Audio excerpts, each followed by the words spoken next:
The birth of the ATC. When you hear the words ATC or three-wheeler, what do you think of? For me, it's a Honda, specifically the 1985 to 86 ATC 250R. Liquid-cooled model, that is. Or maybe for you, it's a 225 Yamaha DX, or perhaps the Kawasaki Takati 250.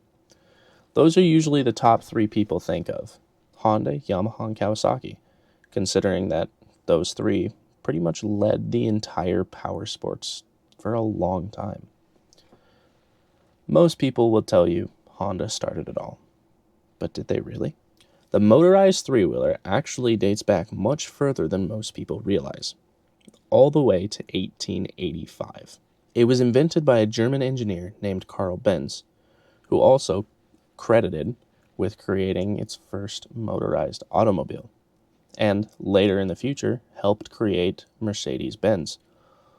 And interestingly enough, the first automobile, it was a three-wheeler, patented in 1886. Now, that's a fun piece of history that a lot of people don't know. Now, obviously, this was an automobile, not an off-road vehicle. So, question is, how did we go from a three-wheeled car to a three-wheeled all-terrain cycle? That jump happened in late 1960s. In 1967, a student at Cranbrook Academy of Art named John Plessinger was working on his senior project. He had the idea to create a vehicle designed specifically for rough terrain. At that time, there wasn't really any true four-wheeled off-road vehicles at the time. The closest thing you could buy was an amphibious machine, usually with 6 or 8 wheels, or a dirt bike of sorts, but those were mostly classified for street or racing. But anyway, by early 1968, John had his prototype refined enough to show publicly. He ended up leasing the patents to a special products division of New Holland, which led to production later in that same year. And just like that, the tricart was born. The tricart was produced from 1968 to 1974, roughly. And across all models, it estimated around 40,000 units were built. I'm not going to go into too much detail here, since this video is focused on the history of three-wheelers. But if you enjoyed this, let me know, and I can do a full video on just tricats, and when John Plessinger went on to design 4- and 6-wheel amphibious vehicles, including machines like the 2-track and the wedge. But that's definitely a video on its own. We can do a deep dive on that later. In the tricat lineup, there was a few main models available, specifically 3. The original tricart, which was a 230cc 2-stroke that was focused for the adult audience. The tricub, a smaller machine with around 5 horsepower, designed for kids.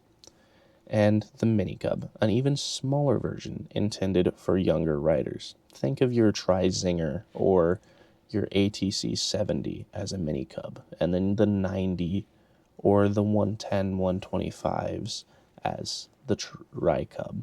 Or for the Tricat, think of your Big Reds or your 250Rs, but not as crazy. Sadly, John passed away in 2023. He lived a long, happy life from 1940 to 2023. Rest in peace. And thank you for bringing such a unique and important machine into existence. Without your invention, I do truly think the off-roading world would not have come this far and would not be this great as it is today. Thank you, John Plessinger. Now here's when Honda enters the story. In 1967, Honda wanted to create a year-round recreational vehicle. Sure, dirt bikes existed and so did snow machines, but Honda wanted something that could do it all. Basically, a Swiss Army knife of recreational vehicles. A Japanese engineer named Osamu Takeuchi, sorry if I mispronounced that, led a small team starting in 1967 to work on this idea. The result was the Honda US90, which officially hit the market in 1970. The US90 used balloon tires inspired by the 6- and 8-wheel amphibious vehicles available at the time. The low-pressure, oversized tire design was a huge part of what made it work so well.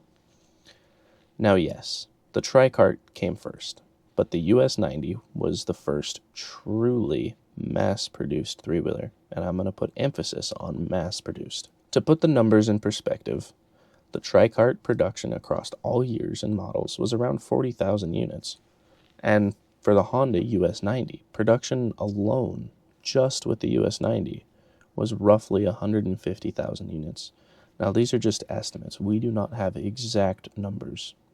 So, sorry if I get it wrong, but I'm just using the information that is available to me. This is a rough estimate on how many models. But regardless, there were a lot less tricarts than there were US90s. Honda didn't stop with the US90. They went on to produce many more three-wheelers, refining the design, improving performance, and expanding the lineup. You could get anything from a farm utility machine to a full-blown race bike to hit jumps and go fast. In the early 1980s, Yamaha entered the picture once they worked around Honda's patents. Not long after that, Kawasaki followed in suit. And once the floodgates opened, things really got interesting. There's something a lot of people don't realize. There were more three-wheelers made than just the big three. Did you know Polaris made a three-wheeler?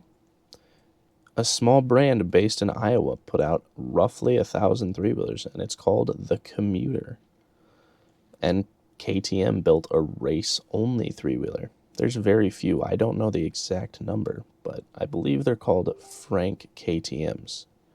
And I think there's only 5 of them, but don't quote me on that.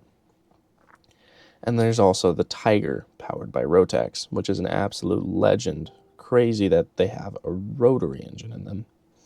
There's multiple other ones. Argo made a three-wheeler in '84 with its 650cc powered twin Briggs & Stratton engine. It was not shaft or chain drive. It had a gearbox. It had a legitimate transmission. If you want to go deeper into Honda's ATC lineup, there's a couple channels I highly recommend. Number 1, This Old Trike. This guy owns every single Honda ATC by year, make, model, and color. And I was lucky enough to meet him. He's a super nice guy. And then there's Tricycle Guy on YouTube. He's extremely knowledgeable when it comes to the Hondas and their history. Both are great resources if you're into this stuff. I'll try to remember to pin their channels in the description if I remember. So while Honda technically didn't invent the three-wheeler, they were definitely the ones who perfected it and mass-produced it and made it mainstream. Without the Tricat, the ATC probably wouldn't exist. And without Honda, it probably wouldn't have been what we remember today. If you've made it this far in the video, I want to say thank you for watching all the way. And if you want to see a part 2 where I talk about the rest of the history on the Tricat and about John Plessinger and all the stuff he did and what he invented, let me know. And if you want to see why the ATC died and got replaced by the same danger as a four-wheeler and didn't get any safer, go ahead and put that in the comments. But for now, it's going to be peace out from Alaskan Gearheads.